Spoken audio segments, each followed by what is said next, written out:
আমি আবার আলতো করে ঠোঁটের কোণে একটা স্নেহমাখা চুমু খেলাম, তারপর গলার পাশে মুখ রাখলাম। তার নিঃশ্বাসের ছন্দ, শরীরের উষ্ণতা আমাকে এক অজানা আবেশে ভরিয়ে তুলছিল। আমার ভিতরেও যেন এক অজানা আলোড়ন শুরু হয়েছিল। আমার যখন 11 বছর বয়স, তখন কাকাতো বোন তুলি জন্মায়। কাকা তখন সৌদিতে থাকতেন, আর আমরা দাদা দাদির বাড়িতে একসাথে থাকতাম। দাদার ছিল 2 ছেলে আর 1 মেয়ে। কাকার প্রবাস জীবন ছিল দীর্ঘ, প্রায় 16 বছর। দেশে ফিরতেন 2 বছর পর পর। দাদা দাদি দুজনেই ছিলেন হৃদরোগী, তাই কাকিকে দিন রাত ব্যস্ত থাকতে হতো ওদের দেখাশোনায়। তবু কাকি আমার দিক থেকে কখনো নজর সরাতেন না। আমি কোথায় যাচ্ছি, কি করছি, খাচ্ছি কিনা সব কিছুতেই তার চোখ থাকত। কিন্তু এই তীক্ষ্ণ নজরদারিতে এক ধরনের ছেদ পড়ে তুলির জন্মের পর।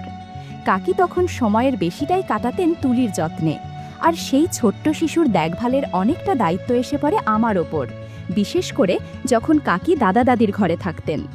তুলির কান্না থামানো, তাকে হাতের খেলনা এগিয়ে দেওয়া, চোখে মুখে বাতাস করা সব করতাম, কিন্তু মাঝে মধ্যে হাঁপিয়ে যেতাম। ইচ্ছে করেই কখনো তাকে একটু কাঁদিয়ে দিতাম, যাতে কাকি এসে আমাকে উদ্ধার করেন। কাকি যখন এসে তুলিকে কোলে নিতেন, তখন তার চেহারায় একরকম মাতৃত্বমাখা প্রশান্তি থাকত। ছোট্ট তুলিকে শান্ত করতে গিয়ে কাকি যেভাবে ওকে বুকের কাছে টেনে নিতেন, সেই দৃশ্য আমার মনে একরকম অদ্ভুত অনুভূতির জন্ম দিত। আমি তখনও বুঝতাম না এই অনুভূতিটা আসলে কি, কিন্তু এটুকু টের পেতাম মনে এক ধরনের কৌতূহল আর আকর্ষণ কাজ করছে, যেটা আমি কাউকে বলতে পারি না। আসলে আমার তখন যৌনতা বিষয়ে কোনো সঠিক ধারণা ছিল না।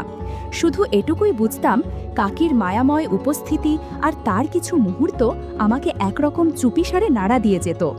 বিশেষ করে যখন কাকি তুলিকে দুধ খাওয়াতেন, বা বিকেলে কলপাড়ে গিয়ে শাড়ি গুটিয়ে একটু জলে ভিজতেন, কিংবা রাতে ঘুমাতে যাওয়ার আগে আঁচলটা একটু আলগা করে দিতেন, তখন আমি চোখ সরাতে পারতাম না। তবে কাকি টের না পান সেই চেষ্টায় থাকতাম সদা সতর্ক। আশ্চর্য এক অনুভূতির নাম যে কামনা, তখনও বুঝে ওঠা হয়নি আমার। শুধু এটুকু বুঝতাম, ভেতরে ভেতরে যেন একটা অজানা আগুন ধীরে ধীরে ছড়িয়ে পড়ছে, আর তার তাপে আমি অস্থির হয়ে উঠছি। কাকির প্রতি আমার টানটা তখন যেন দিনে দিনে গভীর হচ্ছিল। মাঝে মাঝে মনে হতো, যদি মুখ ফুটে কাকিকে আমার মনের কথাটা বলতে পারতাম, তবে সাহস হতো না কোনোভাবেই। তুলি তো কাকির কাছে সবসময়ই আদরের। ওকে কোলের কাছে টেনে নিয়ে কাকি যত্ন করে ওকে সময় দিতেন, ভালোবাসতেন। আমি ভাবতাম আমি যদি ওর জায়গায় হতাম। অবশ্য এসবই ছিল আমার নিজের ভেতরের কথা, কাউকে বলিনি কখনো। আমার বন্ধুরা তখন নিজেদের ছোটখাটো অভিজ্ঞতা নিয়ে নানা কথা বলতো। কেউ কেউ নতুন কিছু আবিষ্কার করছে, কেউ মজার গল্প শোনাচ্ছে। আমি সেই সব শুনেও চুপ করে থাকতাম। তাদের কথাগুলো শুনতে শুনতে আমার মনে বারবার ভেসে উঠত কাকির মুখ, আর তার আশপাশে জমে থাকা কত না বলা মুহূর্ত। এভাবেই একদিন হঠাৎ করে বৃষ্টিতে ভিজে জ্বরে পড়লাম। শরীর এতটাই খারাপ হয়ে গিয়েছিল যে 2 দিন বিছানা থেকেই উঠতে পারিনি।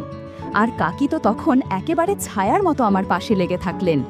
কখন খাইয়ে দিলেন, কখন ঠান্ডা পানি দিয়ে কপালে চাপ দিলেন, সব কিছুই করলেন নিঃশব্দে, ভালোবাসার ছোঁয়ায়। দ্বিতীয় রাতটা ছিল একটু অন্যরকম। জ্বর অনেকটাই কমে গিয়েছিল, আর আমি কিছুটা হালকা অনুভব করছিলাম। ঘুম আসছিল না। পাশ ফিরে শুয়ে যখন আমি কাকির দিকে তাকালাম, তখন এক অদ্ভুত অনুভূতিতে মনটা কেমন যেন হালকা কাঁপছিল। কাকি হয়তো তখনও তুলিকে খাইয়ে ঘুমিয়েছিলেন, তাই ক্লান্ত মুখে একপাশে ঘুমিয়েছিলেন। আমি চুপচাপ তাকিয়েছিলাম তার দিকে। স্নেহ, শান্তি আর একরকম মাতৃত্বমাখা কোমলতা যেন ভেসে আসছিল তার দেহভঙ্গি থেকে। হঠাৎ কাকির ঘুম ভাঙল। চোখ মেলেই আমার দিকে তাকিয়ে বললেন, কিরে অভি, ঘুমাসনি এখনো? আমি আস্তে বললাম, না কাকি, ঘুম আসছে না। তিনি আমার কপালে হাত রাখলেন, তারপর একটু চিন্তিত কণ্ঠে বললেন, উফ, যা ভয় পাইয়েছিলি, এখন একটু ভালো লাগছে তো? এত দুর্বল, একটু ধাক্কা খেলেই কাবু হয়ে যাস। তোর আসলে মেয়ে হয়ে জন্মানো উচিত ছিল। আমি হেসে ফেললাম। কাকিও হাসলেন, তারপর বললেন, আয়, আমি তোর মাথায় হাত বুলিয়ে দিই, তারপর চোখ বন্ধ করে ঘুমো। আমি চোখ বন্ধ করলাম ঠিকই, কিন্তু মনের ভেতর তখন যেন একেবারে ঝড় বইছিল।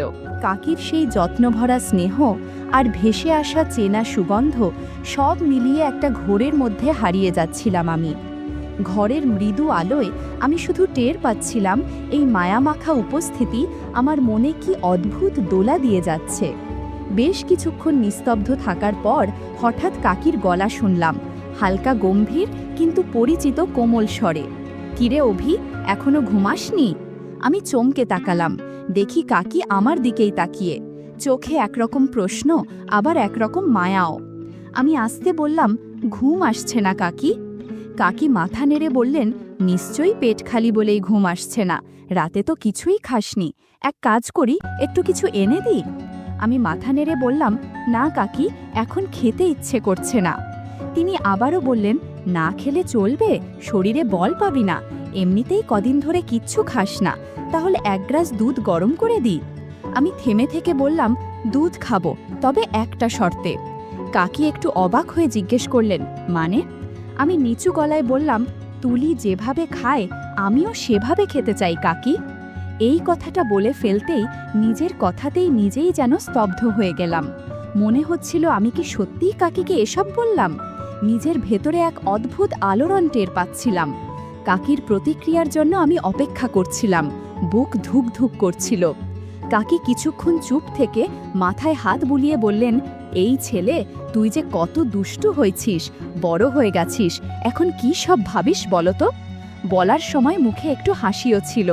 ওই হাসিটা দেখেই যেন আমার সাহসটা একটু বেড়ে গেল।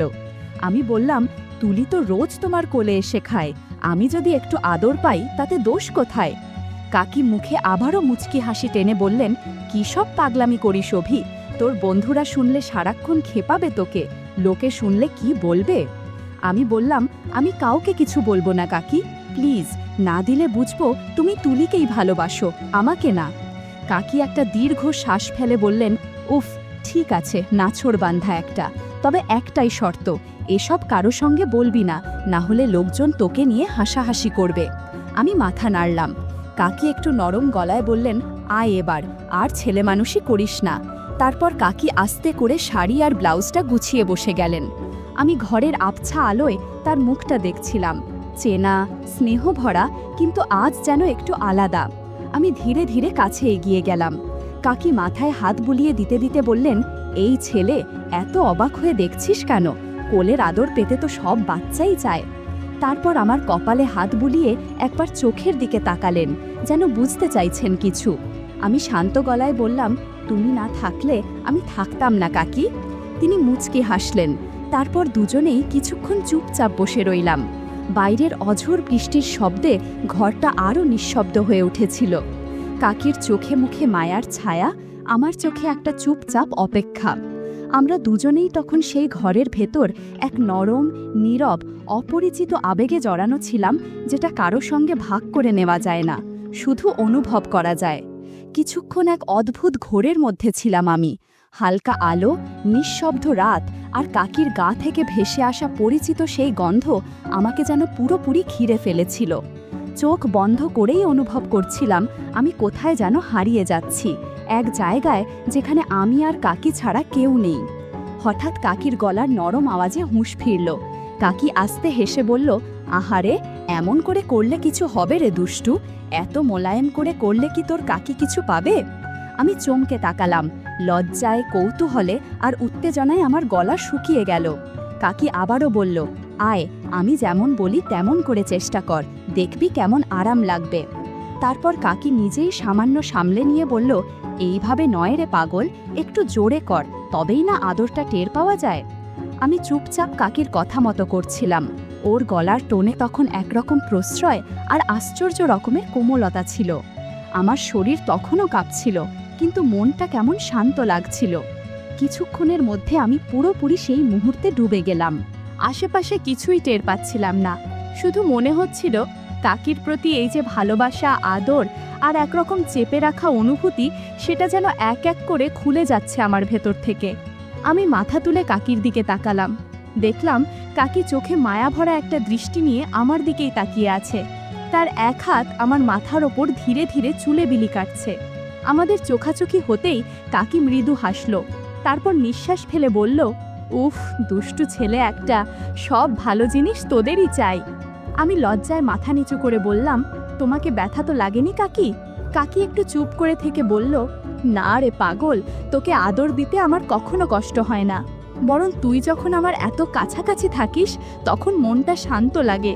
তারপর কাকি নিজেই আমাকে জড়িয়ে ধরে বলল, আর একটু খাবে? থাকলে দিতাম তো। আমি বললাম, খেতে চাই খুব। কাকি তখন একটু হেসে পাশ ফিরল, বলল, আচ্ছা দেখি শেষটুকুতে কিছু মজুদ আছে কি না। তারপর কাকি নিজেই ধীরে ধীরে আমাকে কাছে টেনে নিল। আমি কোনো কিছু না ভেবেই চুপ করে রইলাম। কাকি চোখ বন্ধ করে নীরবে আমার মাথায় হাত বুলিয়ে যাচ্ছিল, যেন এক আশ্রয়ের মতো করে। কাকি কিছু বলল না, শুধু আমার মাথাটা টেনে নিজের বুকে চেপে ধরলো আরও শক্ত করে। আমি ওর গায়ের সঙ্গে মুখ ঠেকিয়েছিলাম, নিঃশ্বাস বন্ধ করে। একটা গা ছমছমে উষ্ণতা যেন ছড়িয়ে পড়ছিল আমাদের দুজনের মাঝে। তার গায়ের সেই নরম শান্ত গন্ধ আমাকে অস্থির করে তুলছিল। বুকের কাছটায় মুখ রাখতেই মনে হলো এটাই বুঝি ওর সব থেকে নরম আর সংবেদনশীল জায়গা। পরে একদিন কাকি হেসে বলেছিল, সব মেয়ের একটা জায়গা থাকে যেটায় কেউ আদর দিলে মনের জোর টলে যায়, আমারটা বোধহয় এটাই। তার কণ্ঠে ছিল এক ধরনের লজ্জা, কিন্তু কোথাও যেন আত্মবিশ্বাসের ঝলকও ছিল। আমি ধীরে ধীরে হাত বাড়ালাম। কাকি তখন নিজেই আমার হাত ধরে নিয়ে ওপরে রেখে দিল। চোখ বন্ধ করে শান্ত গলায় বলল, আলতো করে করিস, হালকা ব্যথা হচ্ছে কিন্তু কেমন যেন আরামও লাগছে। আমি শান্তভাবে হাত রাখলাম ওর বুকের ওপর। আমার হাতের স্পর্শে কাকির নিঃশ্বাস ধীর থেকে ভারী হয়ে উঠছিল। ও কখনো চোখ বন্ধ করেছিল, আবার হঠাৎ নিচু গলায় বলছিল, একটু চাপ দিলে ভালো লাগে রে, দাঁড়া একটু বুঝে কর। আমি থেমে না থেকে ওর শরীরের প্রতিক্রিয়া বুঝতে চেষ্টা করছিলাম। তারপর একটু উঠে বসে ওর মুখের দিকে তাকালাম। সে তখন একরাশ হাসি নিয়ে বলল, একটু ওপর আয়, তোকে একটু জোরে জড়িয়ে ধরতে চাই। তার নিঃশ্বাস তখন কাঁপছিল, মুখে কিছু বলার চেষ্টা করেও থেমে যাচ্ছিল বারবার। আমি বুঝতে পারছিলাম এই মুহূর্তে আমাদের মধ্যে কোনো সম্পর্কের লজ্জা নেই, নেই সমাজের বাধা ধরা নিয়ম। শুধু ছিল এক অদ্ভুত নরম টান, শরীরের ভাষায় লেখা এক গভীর অনুভব। আমি আমার ভিতরের সব দ্বিধা সরিয়ে কাকিকে খুব যত্ন করে জড়িয়ে ধরেছিলাম। কাকিও নড়ল মা, বরং চোখ বন্ধ করে পড়ে রইল শান্তভাবে। মাঝে মাঝে কেঁপে উঠছিল, ঠোঁট কাঁপছিল, আর নিঃশ্বাসে যেন বলছিল, থামিস না অভি। কাকির ইশারাতেই আমি একটু এগিয়ে গেলাম, আর তার ঠোঁটের পাশে একটুখানি স্নেহভরা স্পর্শ রেখে দিলাম। কাকি আমার মুখের দিকে তাকিয়ে মৃদু স্বরে বলল, আরও কাছে আয়, আর একটু। আমি তাকে আলতো করে জড়িয়ে ধরলাম। তার শাড়ির কোমল গন্ধ আর দেহের তাপ আমাকে এক অদ্ভুত অনুভবে আচ্ছন্ন করে তুলছিল। বুঝতে পারছিলাম নিজের ভেতর একরকম দোলাচল চলছে, যেটা আগে কখনো হয়নি। কাকির শরীর ঘেঁষে দাঁড়িয়ে যেন একটা চুপিসারে ডাকা খুঁজে পাচ্ছিলাম। ওই মুহূর্তে কাকি পুরোপুরি নিস্তব্ধ, চোখ বন্ধ করে দুহাত পাশে ছড়িয়ে দিয়ে যেন নিজেকে এক শান্ত জলে ভাসিয়ে দিয়েছেন। আমি আবার আলতো করে ঠোঁটের কোণে একটা স্নেহমাখা চুমু খেলাম, তারপর গলার পাশে মুখ রাখলাম। তার নিঃশ্বাসের ছন্দ, শরীরের উষ্ণতা আমাকে এক অজানা আবেশে ভরিয়ে তুলছিল। আমার ভিতরেও যেন এক অজানা আলোড়ন শুরু হয়েছিল। শরীরে অনুভব হচ্ছিল সেই পরিবর্তনের ইঙ্গিত, যেটা গোপন রাখা মুশকিল। তবে আমরা সীমা পেরিয়ে যাইনি, শুধু জামাকাপড়ের ছায়ার মাঝেই থেকে গিয়েছিলাম। অনুভব করছিলাম এক অদৃশ্য টান। কাকির শরীর মাঝে মধ্যে হালকা কেঁপে উঠছিল, কিন্তু তবু নীরব। মনে হচ্ছিল আমি যেন এক নতুন আবেগের দরজায় দাঁড়িয়ে।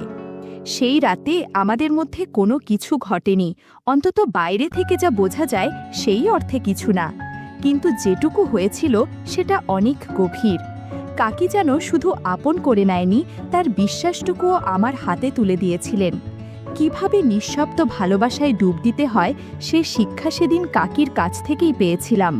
সেই রাতটা আমার মনে গেঁথে আছে আজও। কোনো কথা হয়নি, কোনো চড়া অভিব্যক্তি নয়, কিন্তু শরীরের ভেতর জমে থাকা সমস্ত না বলা কথা যেন অনুভবে ছড়িয়ে গিয়েছিল। সেই রাত থেকেই আমাদের মাঝে গড়ে উঠেছিল এক নতুন সম্পর্ক, নির্বাক, অনুভবময়, অদৃশ্য অথচ অমোঘ।